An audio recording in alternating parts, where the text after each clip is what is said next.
ట్రైలరే చాలా టచింగ్గా ఉంది. నాకు కళ్ళం నీళ్ళు వచ్చినాయి. ఇది చాలామంది జీవితంలో నేను ఎగ్జాంపుల్ కూడా చెప్పాను.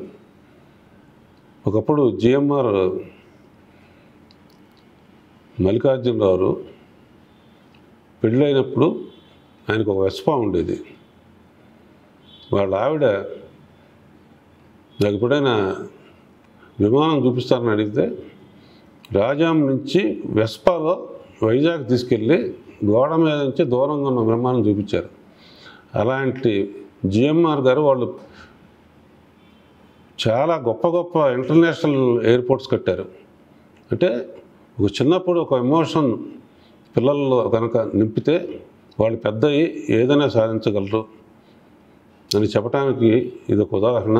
జి ప్రసాద్ గారు అసలు ఎందుకు తీసుకున్నారు ఒక చిన్న కుర్రాడు సముద్రగానే ఉన్న అనే దానికి కథ విని తీసుకుని మిగతా డీటెయిల్గా చెబుతున్నప్పుడు నిజంగానే నాకు కళ్ళం నీళ్ళు వచ్చినాయి. ఇలాంటి చిన్న సినిమాలని తప్పకుండా ఎగ్జిబిటర్స్, డిస్ట్రిబ్యూటర్స్, ప్రొడ్యూసర్స్ అందరూ ఆదరించాలి. పర్టికులర్గా పిల్లలు చూసి వాళ్ళ తల్లిదండ్రులు కూడా థియేటర్ తీసుకొచ్చి చూపిస్తేనే ఒక చిన్నపిల్లల కోరిక తీర్చడం కోసం తండ్రి పడే ఒక తాపత్రయం కానీ ఇతర క్యారెక్టర్స్ కూడా బాగా డిజైన్ చేశారు. So all the best to the producer గారు ఇటువంటి సినిమా సెలెక్ట్ చేసినందుకు, director, and all the best Zee studios ఇంకా ఇటువంటి మంచి మంచి సినిమాలని చిన్న సినిమా తీసుకోవటంలో అందులో ఒక పాయింట్ కూడా ఒక ఎమోషన్ కూడా కనెక్ట్ అయితేనే తీసుకోవాలి, ప్రజలకు చూపించాలి. సముద్రకాని కానీ మిగతా క్యారెక్టర్స్ కానీ పర్ఫార్మెన్స్లు చాలా అద్భుతంగా ఉంది. మ్యూజిక్ బ్యాక్గ్రౌండ్ స్కోర్ చాలా బాగా వచ్చింది. All the best to entire team.